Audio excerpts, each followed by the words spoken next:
আমি তোমার বান্দা, আমার তাড়ায় দিলে আমি যাবো কই?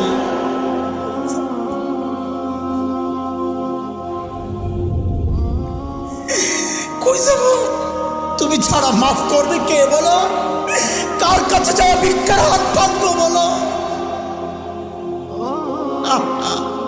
কি দোয়া শিখাইয়া দিচ্ছেন নবী ভাই, কি দোয়া শিখাইয়া দিচ্ছেন। ওইভাবে মালিককে বলেন না একা একা, তুমি আমার রব, আনতা রব্বি, আনতা রব্বি, আর কেউ না।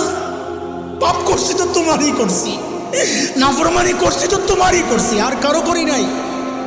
বানাইছো তুমি, এখন আমি যাবো কই? করে ফেলছি, এখন যাবো কই বলো? কি সুন্দর কথা।